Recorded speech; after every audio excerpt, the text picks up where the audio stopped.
ചെങ്ങന്നൂരിലേക്ക് സ്വാഗതം. ഇപ്പോൾ ഇന്ന് മുണ്ടൊക്കെ എടുത്തുകൊണ്ട് വന്നിരിക്കുന്നത് എന്താ, ഒരു രാഷ്ട്രീയ നേതാവിൻ്റെ അടുത്തേക്ക് വന്നതുകൊണ്ടാണ്?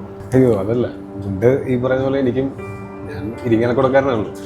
അപ്പോൾ വീട്ടിലൊക്കെ മുണ്ട് കൊടുക്കുന്ന ആൾക്കാരാണ് ഞാനും എൻ്റെ ചേട്ടനൊക്കെ. ഒരു 7ാം ക്ലാസ് 8ാം ക്ലാസ് കഴിഞ്ഞ് മുണ്ട് ഭയങ്കര കംഫർട്ടബിൾ ആയിട്ടുള്ളൊരു വേഷമാണ്. ഈ ശ്രീ സജി ചെറിയാൻ 13ാമത്തെ വയസ്സിൽ വിദ്യാർത്ഥി രാഷ്ട്രീയത്തിൽ വന്ന ആളാണ്. പിന്നീട് പടിപടിയായിട്ട് വന്നു.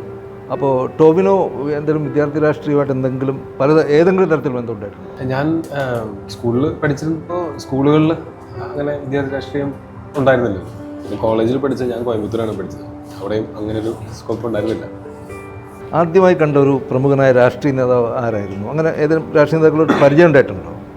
എൻ്റെ അമ്മയുടെ ഫാദർ പുള്ളി കോൺഗ്രസ്സുകാരനായിരുന്നു. അപ്പോൾ പുള്ളി അവിടെ ഇലക്ഷനൊക്കെ നിന്നിട്ടൊക്കെ ഉള്ളതാണ്. അപ്പോൾ പുള്ളിയുടെ കൂടെ പോയിട്ട് ഞാൻ തീരെ കുഞ്ഞായിരിക്കുമ്പോൾ എന്നെയും ചേട്ടനെയും കൊണ്ട് പുള്ളി ട്രെയിനിൽ, എനിക്ക് ഓർമ്മയുണ്ട്, വൈഡിയ കുട്ടിച്ചാത്തനും അന്ന് അവിടെ ഒരു മറ്റേ കാർണിവലൊക്കെ നടക്കുന്നുണ്ടായിരുന്നു. എറണാകുളത്തേക്ക് ഞങ്ങൾ ട്രെയിനിൽ വന്ന് അങ്ങനെ അദ്ദേഹത്തിൻ്റെ പരിചയക്കാരായിട്ടുള്ള ആൾക്കാരെ കണ്ടതായിട്ട് ഓർക്കുന്നുണ്ട്. ഈ ടോവിനോയെ സിനിമകളിൽ കണ്ടത് കൂടാതെ നേരിട്ട് ആദ്യമായിട്ട് കാണുന്നത്? അതല്ല, ഇതിനു മുമ്പേ കണ്ടിട്ടുണ്ട്. ടോവിനോയെ എനിക്ക് ഭയങ്കര ഇഷ്ടമാണ്. കാരണം വെച്ചാൽ നമ്മുടെ സെക്കൻഡ് ജനറേഷൻ കേരളത്തിലെ ഫിലിം ഇൻഡസ്ട്രിയിൽ വലിയ തരത്തിൽ കുതിച്ചു കയറുമെന്നുള്ളതിൻ്റെ ഏറ്റവും വലിയ തെളിവാണ്. നമ്മൾ വിചാരിക്കുന്നത് മോഹൻലാലും മമ്മൂട്ടിയും അല്ലെങ്കിൽ അതുപോലുള്ള ഒരു ജനറേഷൻ കഴിഞ്ഞാൽ എന്താ ഈ സിനിമാ ലോകം എന്ന് അന്തിച്ച് നിൽക്കുമ്പോൾ സിനിമാ മന്ത്രി എന്ന രീതിയിൽ ഞാനിപ്പോൾ വലിയ കോൺഫിഡൻറ്റാണ്. കാരണം എന്ന് വെച്ചാൽ അതിലേറ്റവും പ്രമുഖനായിപ്പോൾ ഡെവലപ്പ് ചെയ്ത് വരുന്നതാണ് ടൊവിനോ. അതുകൊണ്ട് ടൊവിനോയെ ഒരു ജനകീയ മനസ്സുണ്ടെന്ന് എനിക്ക് മനസ്സിലായി. അത്രയും പോപ്പുലാരിറ്റി ഉണ്ട്. ഒറ്റ പ്രാവശ്യം വിളിച്ചു ഞാനിങ്ങനെ പ്രോഗ്രാം വരണമെന്ന്. ഞാൻ ഇത്ര സിമ്പിളായ ചെറുപ്പക്കാരെ കണ്ടു. സാധാരണ ഒരു ജാട ഇടുന്നതാണ്, പക്ഷെ ഒരു ജാടയില്ല. ടൈം ചോദിച്ചു, ഞാൻ വരും ചേട്ടനെന്ന് പറഞ്ഞു, കൃത്യമായി എത്തി. അത് മോഹൻലാലിൻ്റെ ഒരു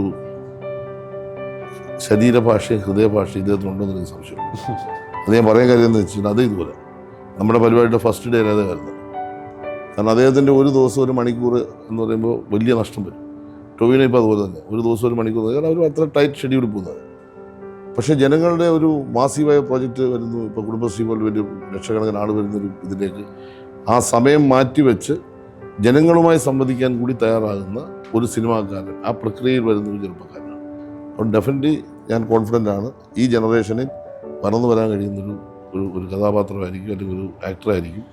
ഇതൊന്നും ആയിരിക്കില്ല, വലിയ മൂവ്മെൻ്റ് ആയിരിക്കും ഇനി വരാം. ഇത് തുറക്കുക. ഈ പൊളിറ്റിക്കൽ ലീഡേഴ്സിനെ അവതരിപ്പിക്കുന്ന സമയത്ത് ഏതെങ്കിലും റോൾ മോഡൽ പൊളിറ്റീഷ്യൻ മനസ്സിലേക്ക് വരാറുണ്ടോ? ഒരാളെന്നുള്ള രീതിയിലല്ല, നമുക്ക് കോമ്പിനേഷൻ. അതായത് ഞാനൊക്കെ പലപ്പോഴും ചിന്തിച്ചിരുന്നത് സമയമില്ലാത്തത് ഞങ്ങൾക്കാണ്, ഷൂട്ടിൻ്റെ തിരക്കുകളായിട്ട് സമയം. പക്ഷേ ഞങ്ങളുടെ പകുതി സമയമേ ഉള്ളൂ പൊളിറ്റീഷ്യൻസിന് ഞങ്ങൾക്ക് പലപ്പോഴും തോന്നിയിട്ടുണ്ട്. അതായത് ഞങ്ങൾ ഒരു ഇവൻറ്റിന് ഒരു ദിവസം പോകുന്ന സമയത്ത് ഒരു ജനപ്രതിനിധിക്ക്, ഒരു രാഷ്ട്രീയ നേതാവിന് പല ഇവൻറ്റുകൾ, കാര്യം എനിക്ക് ഏതെങ്കിലും ഒരു ഇവൻറ്റ് വരുന്ന സമയത്ത് അതിന് നോ പറയാനുള്ള ഒരു അവകാശമുണ്ട്. കാര്യം എനിക്ക് വേറെ എന്തെങ്കിലും ജോലിയുടെ ഭാഗമായിട്ടുണ്ട്. പക്ഷേ ഒരു ജനപ്രതിനിധിയെ സംബന്ധിച്ചിടത്തോളം അവരുടെ പ്രവൃത്തി മണ്ഡലത്തിൽ നിൽക്കുന്ന എല്ലാ ഇവൻറ്റിൻ്റെയും പ്രധാനപ്പെട്ട എന്തായാലും വിശിഷ്ടാതിഥിയോ അധ്യക്ഷനോ ആയിരിക്കുമല്ലോ. അപ്പോൾ അത് ഒരു സ്ഥലത്തു നിന്ന് അടുത്ത സ്ഥലത്തേക്ക് ഓടുന്നത്, ഞാൻ പലപ്പോഴും ഈ പൊതുചടങ്ങുകൾക്ക് ചെല്ലുന്ന സമയത്ത് നമ്മുടെ കൂടെ വേദിയിലിരിക്കുന്ന മറ്റ് രാഷ്ട്രീയ നേതാക്കളോട് സംസാരിക്കുമ്പോഴാണ് നമുക്ക് മനസ്സിലാവുന്നത് ഞാനൊക്കെ എനിക്ക് സമയമില്ല എന്നാണ് വിചാരിച്ചിരിക്കുന്നത്. പക്ഷേ എന്നേക്കാൾ സമയക്കുറവുള്ള ആൾക്കാർ ഇഷ്ടംപോലെ ഉണ്ട് മറ്റു മേഖലകളിൽ മനസ്സിലാക്കുന്നപ്പോഴാണ്. അതിനൊരു പെർട്ടിക്കുലർ ഒരാളെ എന്നുള്ള നിലയ്ക്കല്ല, നമ്മൾ സ്ക്രിപ്റ്റിലായിരിക്കുമല്ലോ കൂടുതലും ക്യാരക്ടറിസ്റ്റിക്സ് ഒക്കെ എഴുതിയിട്ടുണ്ടാവുക. ഈ ടോവിനോ തോമസിനെ കുറിച്ച് മറ്റാളുകൾ പറയുന്ന കമൻറ്റുകളൊക്കെ മന്ത്രിയുടെ കാതിലെത്തിയിട്ടുണ്ടോ? ഈ താരത്തെക്കുറിച്ച് ഇങ്ങനെ വലിയ ആരാധനയോടുകൂടി പറയാം. ഞാൻ പറഞ്ഞല്ലോ, ഇന്നിപ്പോൾ എനിക്ക് തോന്നുന്നു 1 ലക്ഷം ആൾ കാണും ഇതിൽ കാണും. ഞാനിപ്പോൾ ആകെ ടെൻഷൻ അടിച്ചിരിക്കുക, ആ സ്റ്റേഡിയത്തിൽ എങ്ങനെ ഇത് അവസാനിപ്പിച്ചു വിടും. അത്രമാത്രം ജനമാണ്. ഇന്ന് രാവിലെ പിന്നെ ഈ പ്രോഗ്രാം 5 മണിക്ക് എന്ന് പറഞ്ഞു കഴിഞ്ഞപ്പോൾ ഞാൻ വിചാരിച്ചൊരു 5 മണി ഒക്കെ ആകുമ്പോഴത്തെ ആൾ വരുന്നുള്ളൂ. പക്ഷെ 1 മണി മുതൽ സ്റ്റേഡിയം മുഴുവൻ നിറഞ്ഞു.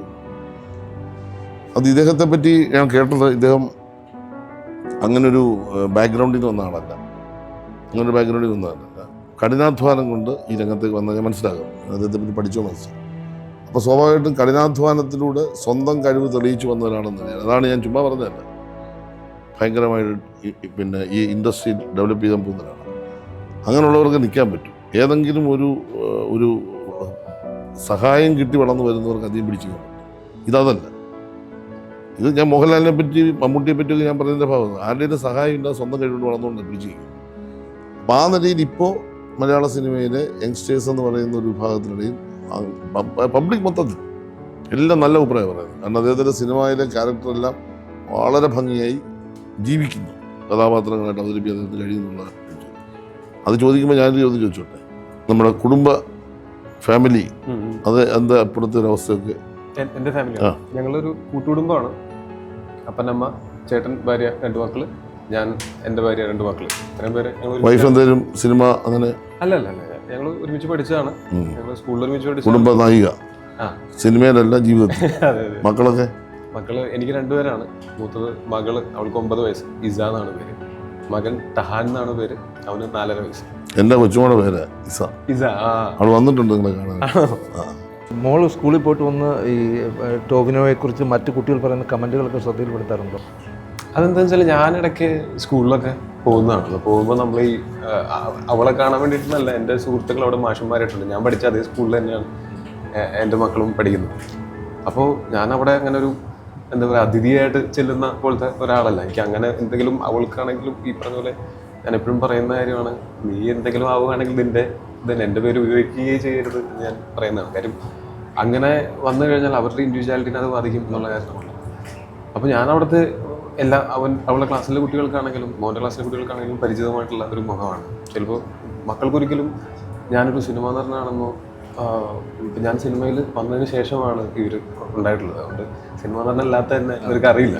അപ്പോൾ അതിലിവർക്ക് അങ്ങനെ ഭയങ്കരമായിട്ടുള്ള കൗതുകവും ഇല്ല. മറ്റേ ഇപ്പോൾ എൻ്റെ ചേട്ടൻ ജോലി ചെയ്യുന്ന പോലെ, എൻ്റെ അപ്പൻ ജോലി ചെയ്യുന്ന പോലെ ഞാനും ഒരു ജോലി ചെയ്യുന്നു എന്നുള്ള പോലെ എൻ്റെ മക്കൾക്ക് തോന്നിയിട്ടുണ്ട്. ഞാൻ ഈ രാഷ്ട്രീയ നേതാവ് എടുത്തിരിക്കുന്നതുകൊണ്ട് പറയുകയാണ്, ഈ പൊളിറ്റിക്കൽ ലീഡേഴ്സ് ഭയങ്കര ഈ സ്ട്രഗിൾ പീരീഡ് കഴിഞ്ഞാണ് ഒരു പൊസിഷനിൽ എത്തുന്നത്.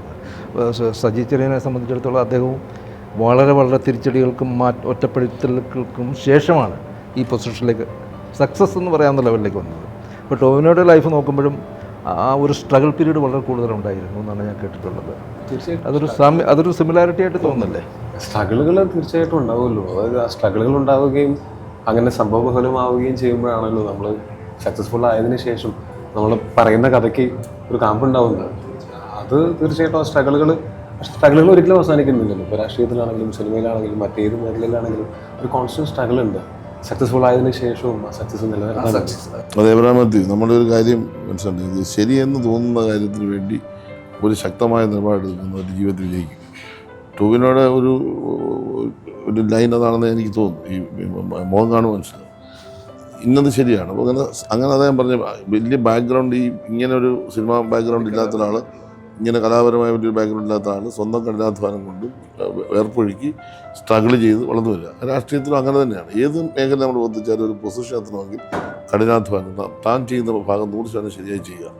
ഇദ്ദേഹത്തിൻ്റെ കഥാപാത്രങ്ങളുടെ അതാണ് ചെയ്യുന്നത്. 100% ശരിയായിട്ടും ചെയ്യുക, അങ്ങ് ജീവിക്കുക. അവിടെ സാമ്പത്തിക ലാഭമോ അല്ലെങ്കിൽ മറ്റു താല്പര്യങ്ങളോ നോക്കുന്നില്ല. സ്വാഭാവികമായിട്ടും ഫീസ് കിട്ടുന്നത് വേറെ കാര്യം, പക്ഷേ അതിനപ്പുറത്തേക്ക് തൻ്റെ പ്രൊഫഷനോട് 100% നീതി പുലർത്തുക എന്നുള്ളതാണ്. ഇപ്പം അങ്ങനെ ഉള്ളപ്പോൾ ഇപ്പോഴത്തെ സിനിമയുടെ അവസ്ഥ എന്താ? പുതിയ സിനിമകളിപ്പോൾ മറ്റേ ഒരിടയ്ക്ക് കൊറോണയ്ക്കൊക്കെ ശേഷം ഭയങ്കരമായിട്ട് OTT സപ്പോർട്ട് ഉണ്ടായിരുന്നു സിനിമകളിൽ.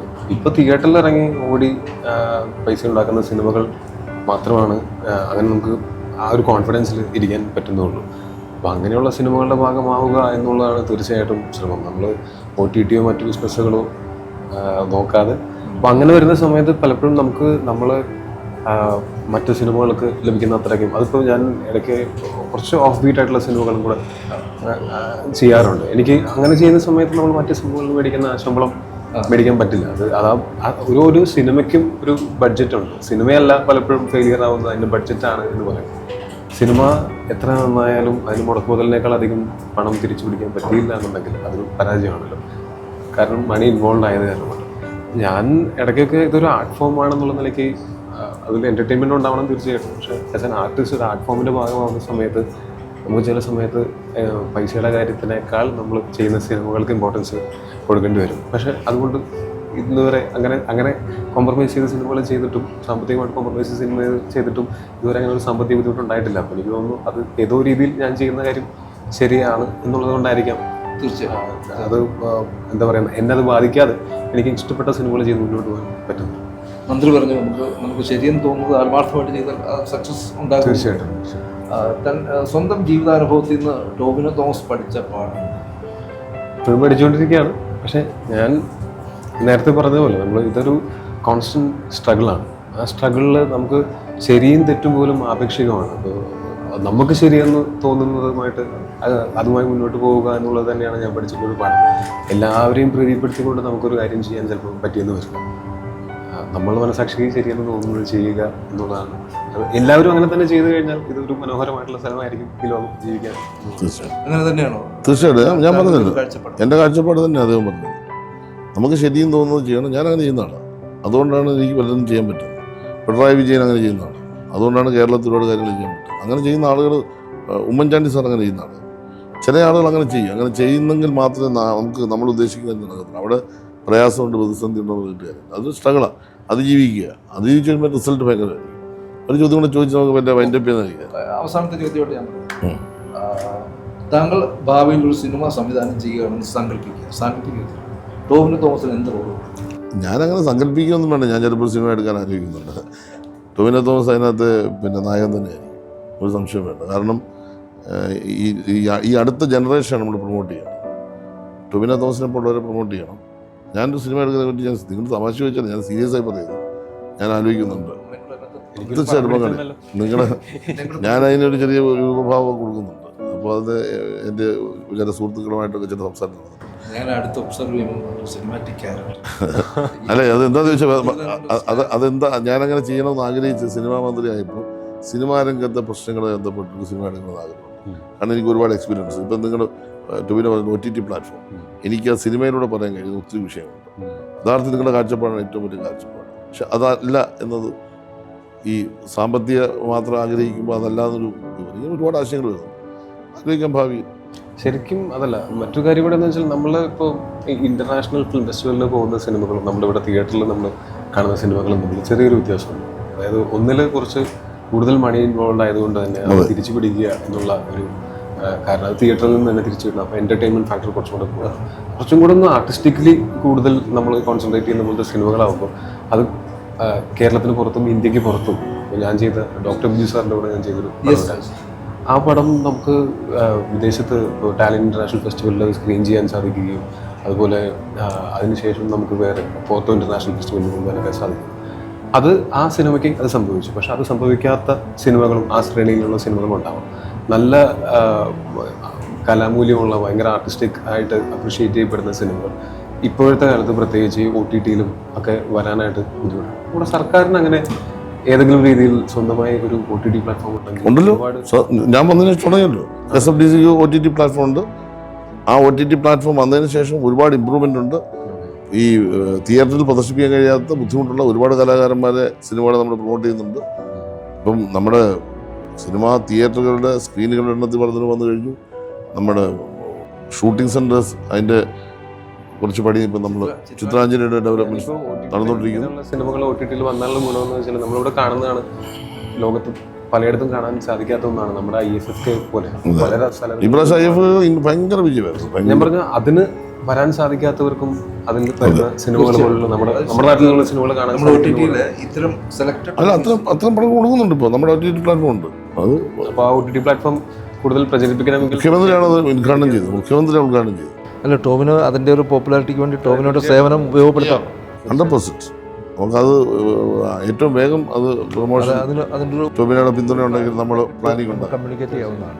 ഇപ്പോൾ പുതിയ സിനിമകളിലും ഇപ്പം റിലീസ് ചെയ്യുന്നുണ്ട്. ഒരെണ്ണം ഐഡന്റിറ്റി എന്നുള്ള സിനിമ ഈ മാസം ആദ്യം റിലീസ് ചെയ്തു. ഇപ്പം അത് OTT-യിലും ഉണ്ട്. ഇന്നലെ പുതിയ ഷൂട്ടിംഗ് ഞാനിപ്പോൾ ഒരു നരിവേട്ട എന്നുള്ള സിനിമ ഷൂട്ട് കഴിഞ്ഞു. പിന്നെ വേറൊരു സിനിമയിൽ ഗസ്റ്റ് അപ്പിയറൻസ് ഉണ്ടായിരുന്നു. അതിൻ്റെ ഷൂട്ട് കഴിഞ്ഞു. ഈ കുറച്ച് ദിവസം റെസ്റ്റ് എടുക്കാൻ വേണ്ടി നിൽക്കുന്നു. ആ സമയത്താണ് ഈ പാവപ്പെട്ടവൻ്റെ കൂടി. അപ്പോൾ ഈ സജി ചെറിയാൻ എന്ന് പറയുന്ന രാഷ്ട്രീയ നേതാവിനെ നേരത്തെ ഒബ്സർവ് ചെയ്തിട്ടുണ്ടോ? ഒരു ആർട്ടിസ്റ്റ് എന്നുള്ള നിലയ്ക്ക് എന്തെങ്കിലും ഒബ്സർവ് ചെയ്ത ഒരു കൊള്ളാവുന്ന ഒരു പോയിന്റ് മനസ്സിൽ സ്ട്രൈക്ക് ചെയ്തിട്ടുണ്ട്? ഈ സംസാര രീതി നേരത്തെ പറഞ്ഞ പോലെ ഈ മധ്യ തിരുവിതാംകൂർ ഭാഷയുടെ അത് ഞാൻ തീർച്ചയായിട്ടും ശ്രദ്ധിച്ചിട്ടുണ്ട്. എനിക്ക് ഇവിടെ ഈ പത്തനംതിട്ട അല്ലെങ്കിൽ ചെങ്ങന്നൂർ പരിസരത്തൊക്കെ എനിക്ക് സുഹൃത്തുക്കളും എൻ്റെ കോളേജിൽ സീനിയറായിട്ട് പഠിച്ച ഒരു ചേട്ടനും ഒക്കെ ഉണ്ട്. അപ്പോൾ ഈ സംസാര രീതി ഭയങ്കര ഇൻട്രസ്റ്റിംഗ് ആയിട്ട് തോന്നിയിട്ടുണ്ട്. പിന്നെ അദ്ദേഹത്തിൻ്റെ അനന്തരവനാണ് ജിനു എബ്രഹാം. ഞങ്ങളും ഒരുമിച്ച് സിനിമകളിൽ വർക്ക് ചെയ്തിട്ടുണ്ട്. അങ്ങനെയും പറഞ്ഞ് എനിക്ക് അദ്ദേഹത്തെ പറ്റി കൂടുതൽ അറിയാം. അപ്പോൾ ഒരിക്കൽ കൂടി ചെങ്ങന്നൂരിൽ ഭാവിയിൽ ഈ സംവിധായകൻ്റെ കീഴിൽ അഭിനയിക്കാൻ വരുമെന്നുള്ള ഒരു കോൺഫിഡൻസോട് കൂടി ഞാൻ അവസാനിപ്പിക്കുന്നു. എന്തായാലും ഞങ്ങളുടെ ഈ തിരക്കിനിടയിലും ഈ സരസ് മേളയ്ക്ക് എൻ്റെ ക്ഷണം സ്വീകരിച്ച് അങ്ങ് എത്തിച്ചേർന്നതിന് ഞാൻ ഒരുപാട് അങ്ങോട്ട് കടപ്പാടുണ്ട്. ചെങ്ങന്നൂരിലെ ജനങ്ങൾക്ക് വേണ്ടി ഞാൻ നന്ദി അറിയിക്കുകയാണ്. ഒരുപാട് സന്തോഷം. ഞാനും ഈ ഇതിനെപ്പറ്റി വായിച്ചപ്പോൾ തന്നെ ഞാൻ ആലോചിക്കുന്നത് ഇത്രയും സംസ്ഥാനങ്ങളിൽ നിന്നും ഈ കേന്ദ്രഭരണ പ്രദേശങ്ങളിൽ നിന്നും ഇത്രയും വലിയൊരു കൂട്ടായ്മയായിരുന്നു. ഒരു എന്താ പറയുക, ഇത്രയും സ്ഥലത്തു നിന്നുള്ള റെപ്രസെൻറ്റേഷൻ, ഇത്രയും സ്റ്റേറ്റ്സിൽ നിന്നുള്ള റെപ്രസെൻറ്റേഷൻ വലിയ കൂട്ടായ്മയായിരുന്നു. ചെങ്ങന്നൂർ തന്നെ സംഭവിക്കുന്നു എന്ന് പറയുന്നത് ഭയങ്കര ഇതിൽ തന്നെ ഗസ്റ്റായിട്ട് വിളിച്ചതിനും നിങ്ങളൊക്കെ വന്നുകൊണ്ടാണ് ഇത്രയും വലിയ വിജയമായത്. ഓക്കെ.